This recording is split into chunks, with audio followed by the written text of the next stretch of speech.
നെതന്യാഹുവിന്റെ താല്പര്യങ്ങൾക്ക് വിരുദ്ധമായി കുറച്ചുകൂടി അന്തർദേശീയ സമാധാനം നിലനിൽക്കണമെന്ന് ആഗ്രഹിച്ചവരാണ് അദ്ദേഹം 2015 കുറച്ചുകൂടി ശക്തമായി ഈ പരിപാടിയുമായി മുന്നോട്ട് പോയപ്പോൾ 2015 അമേരിക്കയുടെ പ്രസിഡന്റായി ഒബാമ ഇരിക്കവേ അമേരിക്കയുടെ പ്രസിഡന്റിന്റെ അനുവാദമില്ലാതെ അമേരിക്കൻ പാർലമെന്റായിട്ടുള്ള അമേരിക്കൻ കോൺഗ്രസിൽ പോയി പ്രസംഗിച്ചു. നെതന്യാഹു, ഇസ്രായേൽ ഇപ്പോഴത്തെ പ്രധാനമന്ത്രി നെതന്യാഹു പ്രസംഗിച്ചു, ഇതാ ബോംബുണ്ടാക്കാൻ പോകുന്നു, ഇറാൻ ലോകത്തിന് ഭീഷണിയാണ്. ബോംബുണ്ടായോ? ബോംബുണ്ടായില്ല. 2012 2015 അദ്ദേഹം പ്രസംഗിച്ചതാണ്. 2022 അദ്ദേഹം വീണ്ടും അമേരിക്കൻ കോൺഗ്രസിൽ അഭിസംബോധന ചെയ്തുകൊണ്ട് പറഞ്ഞു, ഇതാ ബോംബുണ്ടായി. 2025 ആയപ്പോൾ പോലും നമുക്ക് 33 വർഷമായി ഇദ്ദേഹം പറയുന്നത് എന്ത് തെളിവാണുള്ളത്? ഇദ്ദേഹം പറയുന്നതിനെ എടുത്തുകൊണ്ട് അന്തർദേശീയ മാധ്യമങ്ങൾ ഇറാൻ എന്ന് പറയുന്ന രാജ്യത്തെ ആണവ രാജ്യമായി, കുഴപ്പം പിടിച്ച രാജ്യമായി ചിത്രീകരിക്കാൻ ശ്രമിക്കുമ്പോൾ ഒരു രാജ്യവും ഇതിന് തെളിവെവിടെ എന്ന് ചോദിച്ചിട്ടില്ല. നെതന്യാഹു പറയുന്നു, നെതന്യാഹു പറഞ്ഞാൽ ഉണ്ട് എന്നുള്ള തരത്തിൽ ഇറാനെ ആണവ രാജ്യമാക്കി മാറ്റി ഈ നമ്മൾ നേരത്തെ പറഞ്ഞതുപോലെ പട്ടിയെ പെൺപട്ടിയാക്കി കൊല്ലുന്നതിന് വേണ്ടിയിട്ടുള്ള ശൃഗാല തന്ത്രം, ഒരു സാമ്രാജ്യത്വ തന്ത്രം. ആ സാമ്രാജ്യത്വ തന്ത്രം അതൊരു സാമ്രാജ്യത്വ തന്ത്രമാണ് എന്ന് നാം തിരിച്ചറിയണം. എന്തുകൊണ്ടാണ് സാമ്രാജ്യത്വ തന്ത്രമാകുന്നു? ഇവിടെ സൂചിപ്പിക്കപ്പെട്ടതുപോലെ ഇറാഖിന്റെയും മറ്റു രാജ്യങ്ങളുടെയും കാര്യം പറഞ്ഞു. ആണവ പദ്ധതിക്കെതിരായി ഇവർ ഇപ്പോൾ വാളോങ്ങുന്ന ഈ ആളുകൾ വാസ്തവത്തിൽ അതല്ല ലക്ഷ്യമിടുന്നത്. അതിന്റെ പിന്നിൽ ഒരു വലിയ അജണ്ടയുണ്ട്, ഒരു സാമ്രാജ്യത്വ അജണ്ടയുണ്ട് എന്ന് മനസ്സിലാക്കണം. 2000 ഇത്തരം ഒരു അജണ്ട അമേരിക്ക മുന്നോട്ട് വെച്ചത്. എന്താണ് അജണ്ട? ആ അജണ്ട അറിയപ്പെടുന്നത് project for new American century എന്നാണ്. പുതിയ സെഞ്ചുറി, 21ാം നൂറ്റാണ്ട് അമേരിക്കയുടെ നൂറ്റാണ്ടായി മാറണം. എന്താണ് അതിന് വേണ്ടത്? അതിന് വേണ്ടത് 2-3-4 കാര്യങ്ങൾ അതിനകത്ത് പറഞ്ഞു. 3 കാര്യങ്ങൾ നടപ്പിലാക്കിയാൽ നമുക്ക് 21ാം നൂറ്റാണ്ട് അമേരിക്കയുടെ നൂറ്റാണ്ടാക്കി മാറ്റാം. എങ്ങനെ? 1, നമുക്ക് ഇഷ്ടമില്ലാത്ത ഭരണകൂടങ്ങളെ അട്ടിമറിക്കുക. റഷിംഗ് ചേഞ്ച് എന്ന് ഇംഗ്ലീഷിൽ നമ്മൾ പറയും. നമുക്ക് ഇഷ്ടമില്ലാത്ത ഭരണകൂടങ്ങളെ അട്ടിമറിച്ചാൽ അമേരിക്കൻ സെഞ്ചുറി, 21ാം നൂറ്റാണ്ടിന്റെ സെഞ്ചുറി അമേരിക്കൻ സെഞ്ചുറിയാക്കി മാറ്റാം. നമ്മൾ നോക്കൂ, 1987 തന്നെ ആണവ പദ്ധതിയുമായി മുന്നോട്ട് വന്ന സദ്ദാം ഹുസൈന് ഇറാഖിൽ ഇസ്രായേൽ ആക്രമണം നടത്തി. അമേരിക്കൻ സമ്മർദ്ദങ്ങൾക്ക് വഴങ്ങിക്കൊണ്ട് സദ്ദാം ഹുസൈൻ ഇറാഖിന്റെ ആണവ പദ്ധതി ഉപേക്ഷിച്ചു. അങ്ങനെ ഇറാഖിന്റെ ആണവ പദ്ധതി ഉപേക്ഷിച്ച സദ്ദാം ഹുസൈൻ 2003 എന്ത് സംഭവിച്ചു എന്ന് നിങ്ങൾക്കറിയാം. അമേരിക്കയുടെ ചട്ടുകമായി ഇരുന്നുകൊണ്ട് പ്രവർത്തിച്ച സദ്ദാം ഹുസൈൻ അവർക്കുണ്ടായിരുന്ന ആണവ പദ്ധതി ഉപേക്ഷിച്ചതിന് ശേഷം 2003 അമേരിക്ക തന്നെ ആക്രമണം നടത്തി സദ്ദാം ഹുസൈനെ കൊന്നു. 2011 എന്ത് സംഭവിച്ചു? 2003 ലിബിയയിൽ ആക്രമണം നടത്തി. ഇസ്രായേൽ ആക്രമണം നടത്തി. 2003 ലിബിയയുടെ ആണവ കേന്ദ്രങ്ങളെ ആക്രമിച്ചു. അതിനെ തുടർന്ന് അമേരിക്ക നടത്തിയ സമ്മർദ്ദത്തിന്റെ ഫലമായി ലിബിയ ആണവ പദ്ധതി ഉപേക്ഷിച്ചു. അങ്ങനെ ആണവ പദ്ധതി ഉപേക്ഷിച്ച അമേരിക്കയുടെ ആഗ്രഹപ്രകാരം ആണവ പദ്ധതി ഉപേക്ഷിച്ച ലിബിയയുടെ നേതാവ് ഗദ്ദാഫിക്ക് സംഭവിച്ചു. 2011 അമേരിക്കയുടെ നേതൃത്വത്തിൽ ആക്രമണം നടത്തി ഗദ്ദാഫിയെ കൊന്നു. അങ്ങനെ ഭരണകൂടങ്ങളെ അട്ടിമറിക്കുക, റഷ്യൻ ചേഞ്ച്. അതായത് അമേരിക്കക്കെതിരായി ആരൊക്കെ നിൽക്കുന്നുണ്ടോ, ആരൊക്കെ സംസാരിക്കുന്നുണ്ടോ അവരെയൊക്കെ വളരെ സിസ്റ്റമാറ്റിക് ആയിട്ട് ഇല്ലായ്മ ചെയ്യുക എന്നതിലൂടെ 21ാം നൂറ്റാണ്ട് അമേരിക്കൻ സെഞ്ചുറിയാക്കി മാറ്റാം. അതിന്റെ ഏറ്റവും അവസാനത്തെ ഉദാഹരണമാണ് അമേരിക്കക്കെതിരായി പിടിച്ചു നിന്ന സിറിയൻ ഭരണകൂടത്തെ പലവിധ പരിപാടികളിലൂടെ അട്ടിമറിച്ച് ഒരു പാവ ഗവൺമെന്റിനെ അവിടെ കൊണ്ടുപോകും. ഇനി ആരാ ഉള്ളത്? ഇനി പശ്ചിമേഷ്യയിൽ ഒരേ ഒരു രാഷ്ട്രമാണുള്ളത്, അത് ഇറാൻ. ആ ഇറാനെ കൂടി ഇല്ലാതാക്കിയാൽ നമുക്ക് നമ്മൾ ഉദ്ദേശിക്കുന്ന രീതിയിലുള്ള ഒരു കൊണ്ടോലിസ റൈസ്, ഈ ന്യൂ അമേരിക്കൻ സെഞ്ചുറി അവതരിപ്പിച്ചത് അന്ന് ബുഷിന്റെ നാഷണൽ സെക്യൂരിറ്റി അഡ്വൈസർ ആയിരുന്ന കൊണ്ടോലിസ റൈസ് എന്ന് പറയുന്ന ഒരു വ്യക്തിയാണ്. ആ കൊണ്ടോലിസ റൈസ് മുന്നോട്ട് വെച്ചതാണ് ഈ 2-3 പദ്ധതി. റഷ്യൻ ചേഞ്ച്, അങ്ങനെ ഭരണകൂടത്തെ മാറ്റുക. മറ്റൊന്ന്, നമ്മുടെ അതിർത്തികൾ വിസ്തൃതമാക്കുക. ആ അതിർത്തികൾ വിസ്തൃതമാക്കുക എന്ന് പറയുന്ന ആശയം കടമെടുത്തുകൊണ്ടാണ് ഇസ്രായേൽ പറഞ്ഞത്, we are going to create a greater Israel. വളരെ മഹത്തായ ഇസ്രായേൽ സാമ്രാജ്യം ഞങ്ങൾ ഉണ്ടാക്കാൻ പോകണം. എന്തൊക്കെയാണ്? ഇസ്രായേലിന്റെ അധീനതയിലുള്ള രാജ്യത്തിന് പുറമെ ഗാസ പിടിച്ചെടുക്കുക, വെസ്റ്റ് ബാങ്ക് പിടിച്ചെടുക്കുക, ലെബനന്റെ പ്രദേശം പിടിച്ചെടുക്കുക, യോർദാന്റെ പ്രദേശം പിടിച്ചെടുക്കുക, ഈജിപ്തിന്റെ സിനായി പിടിച്ചെടുക്കുക, സിറിയയിലെ പ്രദേശങ്ങൾ പിടിച്ചടക്കുക. അങ്ങനെ പിടിച്ചടക്കിക്കൊണ്ട് വലിയ മഹത്തായ ഒരു ഇസ്രായേൽ രാഷ്ട്രം സ്ഥാപിക്കുക. ഇത് മറ്റൊരു പദ്ധതിയാണ്. അതിന് പുറമെ അതിലെ ഈ ഞാൻ നേരത്തെ പറഞ്ഞ project for new American century, America ഈ 21ാം നൂറ്റാണ്ട് അമേരിക്കൻ സെഞ്ചുറി ആക്കുന്നതിന് വേണ്ടിയിട്ട് മുന്നോട്ട് വെച്ച മൂന്നാമത്തെ പദ്ധതിയാണ് പ്രിവെന്റ് ഇറാനെ തടയുക. അപ്പൊ അവർക്കറിയാം ലോകത്ത് അമേരിക്കൻ മേധാവിത്വത്തെ വെല്ലുവിളിക്കുന്ന ഒരു പ്രധാനപ്പെട്ട രാജ്യം ഇറാനാണ്. എങ്ങനെ ഇറാൻ ഇന്ന് ഈ പരുവത്തിലെത്തി നമ്മൾ അറിയണം. ഇറാൻ ഇന്ന് ഈ അവസ്ഥയിലെത്തിയാൽ അവർ പറയുന്നത് പോലെ ഒരു തിയോളജിക്കൽ ഒരു മത അടിസ്ഥാനപ്പെട്ട രാഷ്ട്രമായി മാറിയതിന് വഴിയൊരുക്കിയതാണ് അമേരിക്കയാണ്. അവിടെ പുരോഗമനപരമായ ജനാധിപത്യ പ്രക്രിയയിലൂടെ അധികാരത്തിൽ വന്ന മുഹമ്മദ് മുസാദക് എന്ന് പറയുന്ന ആളിനെ 1953 CIA വിട്ട് അട്ടിമറിച്ചു അമേരിക്ക. അങ്ങനെ അട്ടിമറിച്ചതിന് ശേഷമാണ് അവിടെ ഈ റസ പൗലവി എന്ന് പറയുന്ന രാജാവ് അധികാരത്തിൽ വന്നത്.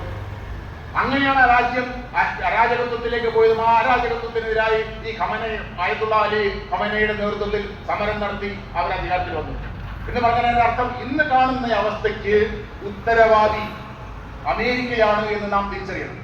എന്ന് മാത്രമാണോ ഇന്ന് കാണുന്ന ഈ ആക്രമണത്തിന്റെ യുദ്ധത്തിന്റെ സാഹചര്യം ഉണ്ടാക്കിയതാരാണ്? ഞാൻ നേരത്തെ സൂചിപ്പിച്ചത് 2015 ഒബാമ അധികാരത്തിൽ ഇരിക്കുമ്പോൾ അദ്ദേഹം ഇറാൻ ആണവ കരാർ ഉണ്ടാക്കി. അദ്ദേഹവും യൂറോപ്യൻ രാജ്യങ്ങളുമായിട്ട് ചേർന്ന് പഞ്ചമഹാശക്തികൾ എന്ന് പറയുന്ന രാജ്യങ്ങളും പുറമെ ജർമ്മനിയും കൂടെ ചേർന്നിട്ട് ഇറാൻ ആണവ കരാർ ഉണ്ടാക്കി. JCPOA എന്നറിയപ്പെടുന്ന ഇറാൻ ആണവ കരാർ. ആ ആണവ കരാർ അന്നത്തെ സാഹചര്യത്തിൽ ഇറാന്റെ ആണവ പദ്ധതികളെ സമാധാന പദ്ധതികളാക്കി മാറ്റുന്നതിന് പര്യാപ്തമായ പദ്ധതിയായിരുന്നു.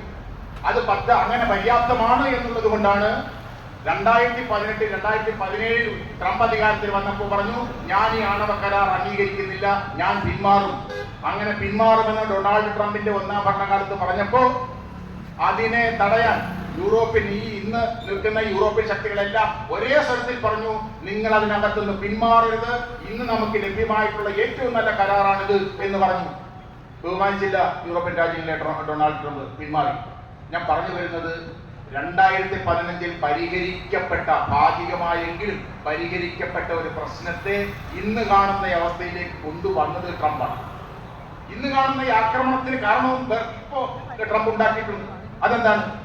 അദ്ദേഹം അധികാരത്തിൽ വന്നതിന് ശേഷം ഏപ്രിൽ മാസം പറയാണ്, ഇറാനോട് പറയാണ്, 60 ദിവസം ഞാൻ നിങ്ങൾക്ക് തരികയാണ്, നിങ്ങൾ അമേരിക്കയുമായിട്ട് കരാർ ഉണ്ടാക്കിക്കൊണ്ട്. എന്ത് വിഷയത്തിലാണ് കരാർ ഉണ്ടാക്കേണ്ടത്? കരാർ ഉണ്ടാക്കേണ്ടത് ആണവ വിഷയത്തിലാണ്. 2015 ആണവ കരാർ ഉണ്ടായത് 2-3 വർഷം നിരന്തരമായി നടത്തിയ ചർച്ചകളുടെ ഫലമാണ്. 60 ദിവസം കൊണ്ട് അത്തരം ഒരു വളരെ കോംപ്ലക്സ് ആയിട്ടുള്ള പ്രശ്നത്തിൽ പരിഹാരം ഉണ്ടാക്കണം എന്നൊരു ഭരണാധികാരി പറയാണ്. ഒരു രാജാക്കന്മാര് പ്രജകളോട് പറയുന്ന പോലെ 60 ദിവസം ഞാൻ തരികയാണ്, നിങ്ങൾ ഉണ്ടായിക്കൊണ്ട്. അവർ തയ്യാറായി. മനസ്സിലാക്കണം നമ്മൾ. ഇറാൻ എന്നിട്ടും തയ്യാറായി കരാർ ഉണ്ടാക്കാൻ, സമാധാനപരമായി പ്രശ്നം പരിഹരിക്കാൻ. അങ്ങനെ പ്രശ്നം പരിഹരിക്കാനുള്ള ചർച്ച നടക്കുമ്പോൾ ആ ചർച്ചയുടെ ഒരു ഘട്ടത്തിൽ അമേരിക്ക പറഞ്ഞു, നിങ്ങൾ ഒരു കാരണവശാലും ആണവ സമ്പുഷ്ടീകരണം നടത്താൻ പാടില്ല. ചർച്ചയുടെ ആദ്യഘട്ടത്തിൽ പറഞ്ഞതല്ല അമേരിക്ക. ചർച്ചയുടെ ഇടയ്ക്ക് വെച്ച് അവസാന ഘട്ടത്തിൽ അമേരിക്ക പറയുകയാണ്, നിങ്ങൾ ആണവ സമ്പുഷ്ടീകരണം നടത്താൻ പാടില്ല. അവർ അപ്പോൾ പറഞ്ഞു, no enrichment, no deal. Enrichment എന്ന് പറയുന്നത് ഞങ്ങളുടെ അവകാശമാണ്. ആണവ സമ്പുഷ്ടീകരണം ഞങ്ങൾക്ക് സമാധാനപരമായിട്ട് ആവശ്യങ്ങൾക്കുള്ളതാണ്. അത് നടത്താൻ നിങ്ങൾ ഞങ്ങളെ അനുവദിക്കുന്നില്ലെങ്കിൽ ഞങ്ങൾ ഈ കരാറുമായിട്ട് മുമ്പോട്ട് പോകാൻ പറ്റില്ല എന്ന് പറഞ്ഞു. എന്നിട്ടും 5 തവണ ചർച്ച നടത്തി, പരിഹാരമായില്ല. 6ാമത്തെ റൗണ്ട് ചർച്ച ജൂൺ മാസം 15-ാം തീയതി വെച്ചു. ബദൽ നിർദ്ദേശങ്ങളോട് കൂടിയിട്ട് ഈ പ്രശ്നങ്ങൾ പരിഹരിക്കുന്നതിനുള്ള ചർച്ചയായിരുന്നു അത്. എന്നാൽ ആ ചർച്ച നടക്കുന്നതിന് തൊട്ട് മുമ്പായിട്ട് ജൂൺ മാസം 12-ാം തീയതി ഇന്റർനാഷണൽ അറ്റോമിക് എനർജി ഏജൻസിയുടെ ബോർഡ് ഓഫ് ഗവർണേഴ്സ് കൂടുകയും 35 അംഗങ്ങൾ കൂടുകയും അവർ പറഞ്ഞു, 20 വർഷത്തിലാദ്യമായി ഇറാൻ ഞങ്ങൾക്ക് ചില വിവരങ്ങൾ, ഞങ്ങൾ ആവശ്യപ്പെടുന്ന ചില വിവരങ്ങൾ നൽകുന്നില്ല എന്ന് പറഞ്ഞു. 20 വർഷത്തിലാദ്യമായി എന്ന് പറഞ്ഞാൽ എന്താ അർത്ഥം? കഴിഞ്ഞ 20 വർഷമായി ഈ ഇന്റർനാഷണൽ അറ്റോമിക് എനർജി ഏജൻസിയുമായിട്ട് ഇറാൻ സഹകരിച്ചു കൊണ്ടിരിക്കുകയായിരുന്നു എന്നാണ്. ആ ഒരു റിപ്പോർട്ടിന്റെ അടിസ്ഥാനത്തിലും ജൂൺ മാസം 15-ാം തീയതി ഒരു പക്ഷേ ചർച്ച നടന്നാൽ ഈ പ്രശ്നം പരിഹരിക്കപ്പെടുമെന്ന് തിരിച്ചറിഞ്ഞുകൊണ്ട് ഇസ്രായേലിന്റെ സ്വാർത്ഥ താല്പര്യങ്ങൾ സംരക്ഷിക്കാൻ, സയനിസ്റ്റ് രാഷ്ട്രമായ, അക്രമി രാഷ്ട്രമായ, അവരുടെ താല്പര്യങ്ങൾ മാത്രം സംരക്ഷിക്കാൻ പ്രാധാന്യം നൽകുന്ന ആ രാജ്യം നടത്തിയ ആക്രമണമാണിത്. ആ ആക്രമണത്തിലൂടെ 2 ലക്ഷ്യങ്ങളാണ് അവർ പറഞ്ഞിരിക്കുന്നത്. 1, ഇറാന്റെ ആണവ പദ്ധതി അവസാനിപ്പിക്കണം. 2, ഖമനിയെ കൊല്ലണം.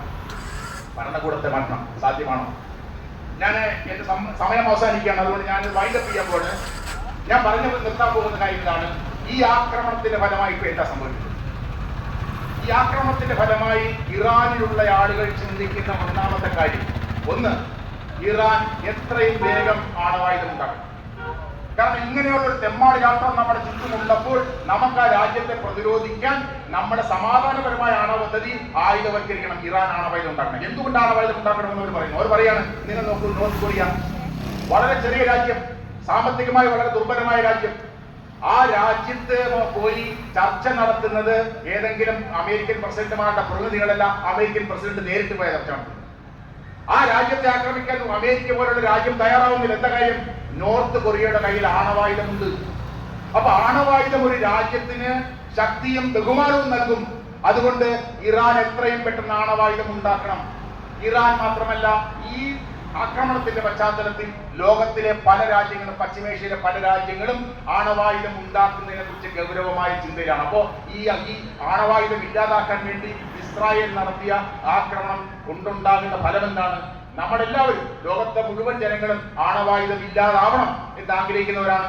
ആണവായുധം ഇല്ലാത്തൊരു ലോകമാണ് സമാധാനത്തിന്റെ ലോകം എന്ന് പറയുന്നവരാണ് നമ്മളെല്ലാം. പക്ഷേ ഇറാന്റെ ഈ തെമ്മാടി രാഷ്ട്രത്തിന്റെ ആക്രമണം മൂലം ഉണ്ടായത് ലോകത്ത് കൂടുതൽ രാഷ്ട്രങ്ങൾ ആണവായുധം നിർമ്മിക്കുന്ന രാജ്യമായി മാറാൻ പോകുന്നു എന്നുള്ളതാണ്.